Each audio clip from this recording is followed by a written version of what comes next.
Et bonjour à tous, bienvenue pour cette nouvelle vidéo. Après un long moment d'absence, nous allons commencer une série de 3 vidéos sur les armées des pays baltes. Et nous allons commencer par l'armée lituanienne, qui a été créée le 5 juillet 1812 au début de la campagne de Russie. Napoléon Ier, après avoir conquis la Lituanie, décide de créer l'armée lituanienne, en théorie composée de 5 régiments d'infanterie, 10 000 hommes en tout, et de 4 régiments de cavalerie, qui est composé de 4 000 hommes. D'autres unités furent créées par la suite pour intégrer à la grande armée. Le recrutement fut difficile en raison du manque d'hommes, de ravitaillement et de chevaux, déjà réduit par les levées de l'armée impériale russe, et elle disparaîtra à la suite de la retraite française et de la conquête de l'ensemble des pays baltes par la Russie. L'armée lituanienne, temporairement, fut refondée le 23 novembre 1918, lorsque le pays se déclara indépendant de l'ancien empire russe, plongé dans la guerre civile. Le 16 février 1918, son ministre de la Défense puis chef d'état-major est attendez, excusez-moi les noms baltes et moi, Silvestras Zoukauskas, plus ou moins. Elle parvient à faire reconnaître l'indépendance à la suite des 3 guerres d'indépendance lituaniennes de décembre 1918 à novembre 1920, dont la guerre polono-lituanienne, tout en perdant Vilnius et sa région occupée par la Pologne à partir de 1920. En décembre 26, un coup d'état militaire renverse le premier gouvernement de gauche mis en place en juin et donne le pouvoir à l'ancien président Antanas Smetona. L'armée lituanienne fut dissoute lors de son annexion par l'URSS le 21 juillet 1940, après que l'armée rouge, avec 15 divisions, soit un total de 150 000 soldats, franchissent la frontière lituanienne. Et le 15 juin 1940, à la suite d'un ultimatum, un mouvement de résistance, le Lietuvos Aktyvistų Frontas, plus ou moins, front activiste lituanien, fut fondé le 17 novembre 1940, qui lance une insurrection anti-soviétique avec, entre autres, l'aide de 1500 à 2000 militaires lituaniens intégrés à la 184e division de fusiliers soviétiques et au premier jour de l'opération Barbarossa, mais l'Allemagne nazie dissout celui-ci le 26 septembre et envoya ses dirigeants dans les camps de concentration. L'armée rouge repoussa l'armée allemande de Lituanie à partir d'octobre 1944 et la résistance armée anti-soviétique s'amplifia à la fin de la guerre. Les frères de la forêt, comme on les appelait,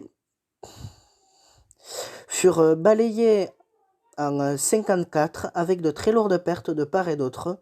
On indique la perte de 80 000 à 180 000 soviétiques et de 12 000 à 25 000 insurgés entre 1944 et 1948. Le dernier combattant à être demeuré armé dans les forêts jusqu'en 1971 fut Benediktas Mikulis.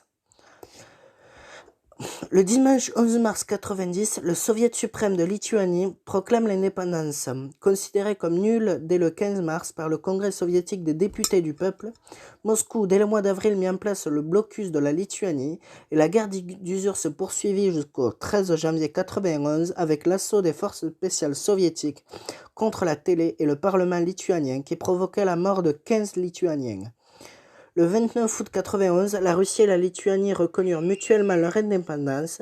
Le retrait des troupes de la nouvelle armée russe du territoire lituanien s'acheva le 31 août 1993, soit un an avant leur retrait de Lettonie et d'Estonie. Passée sous le contrôle de la Russie en décembre 1991, elle était constituée en 1992 de 49 000 hommes, la terre 35 000, la mer 9 000 et les airs 5 000.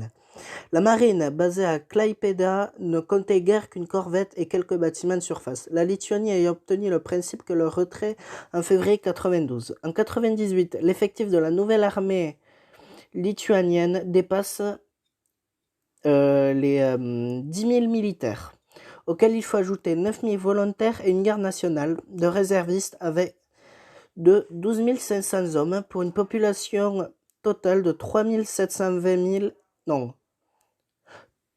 3 720 millions d'habitants et le budget de la défense a approché en 1997 1% du PIB. Un escadron naval avec les autres pays baltes, le Baltic Naval Squadron, est créé en 1998. Je ferai une vidéo là-dessus aussi. Le 29 mars 2004, la Lituanie a accepté de jure comme État membre à part entière de l'OTAN. Et la base aérienne située sur l'aéroport international de Šiauliai, encore une fois plus ou moins, accueille les détachements de 4 appareils de l'OTAN chargés de la défense aérienne des pays baltes dans le cadre de la Baltic Air Policing, encore une fois accent anglais aussi qui est impeccable, depuis le 30 mars 2004. Les effectifs du ministère de la Défense sont en 2005 de 20 000 personnes et sont en baisse depuis. Ils étaient 15 000 en 2010. Après avoir été aboli en 2008, le service militaire fut rétabli en 2015 du fait de la montée des tensions entre l'Union européenne et la Russie, du fait notamment de la guerre du Donbass. Les forces terrestres maintenant. Elles disposent d'une brigade d'infanterie mécanisée nommée Iron Wolf, ça c'est classe ça, à 2 bataillons d'infanterie basés à Roukla. Le 22 août 2016, la Lituanie confirme la commande de 88 boxers, qui sont des transports de troupes blindés, en version combat d'infanterie, au Vilkas selon la future désignation lituanienne.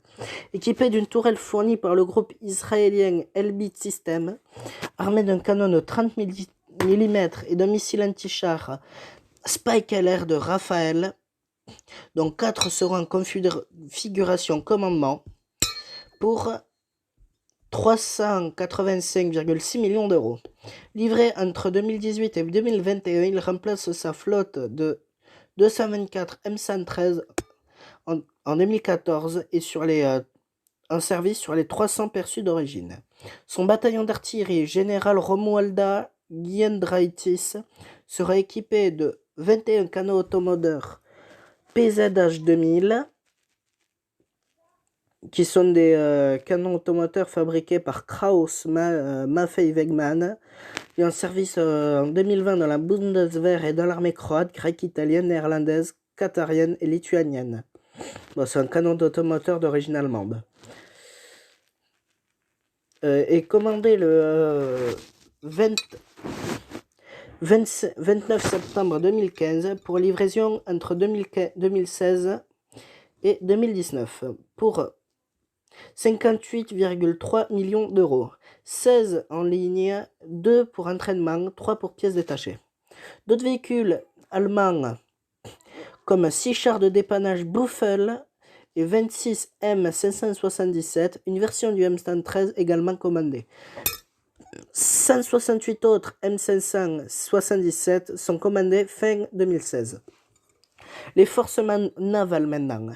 La force navale lituanienne comprend un effectif de 600 hommes. Elle est composée d'une flottille de guerre, du système de surveillance côtier et de l'unité de plongeurs des mineurs, et du service de logistique navale, du centre d'entraînement et du centre de coordination pour le sauvetage maritime. La flottille est le cœur de la force navale et comprend une escadre de navires patrouilleurs, une escadre de dragueurs de mines et un groupe de navires portuaires. Le commandant actuel de la force navale est le contre-amiral Kęstutis Maciejaukas, plus ou moins. La base navale et le quartier général se situent à Klaipėda. La marine utilise des patrouilleurs pour la surveillance des côtes. La force navale lituanienne a récemment acquis, entre 2008 et 2016, 4 navires patrouilleurs de classe Flyvefisken qui sont danois, pour remplacer les anciens patrouilleurs de Storm Class Patrol Boat norvégienne et les corvettes de classe Albatros russes. Maintenant, les forces aériennes lituaniennes est une part intégrante des forces armées. Elle est composée de 1000 militaires, professionnels et personnel civil.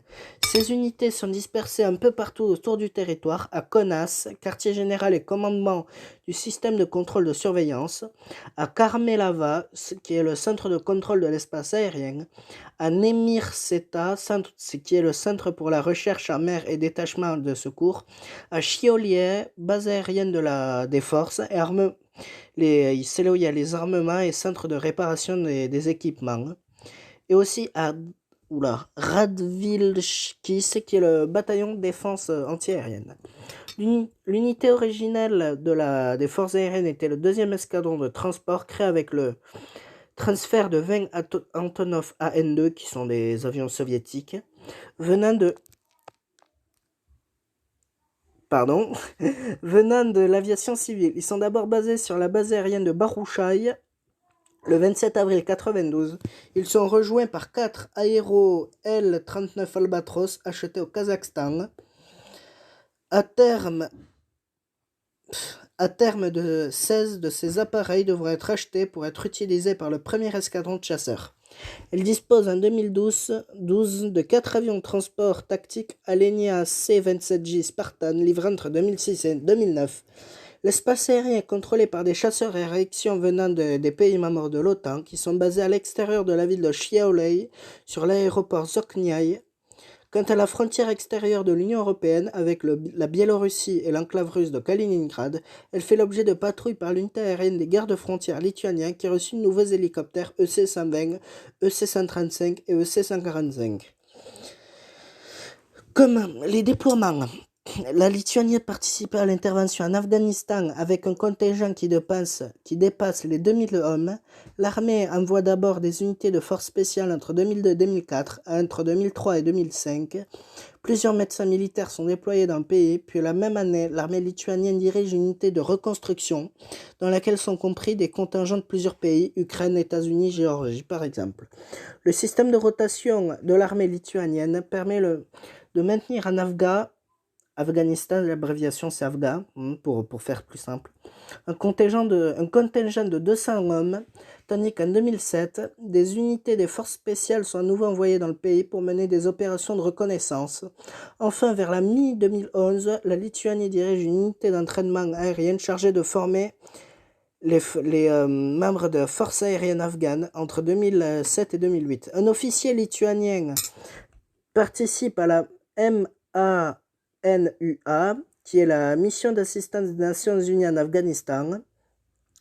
L'armée lituanienne a aussi participé à la coalition en Irak, et à la date du 27 octobre 2014, l'armée lituanienne participe aux opérations suivantes. Le Kosovo, ils ont envoyé un militaire. En Géorgie, ils ont envoyé 3 observateurs militaires au sein de la mission européenne.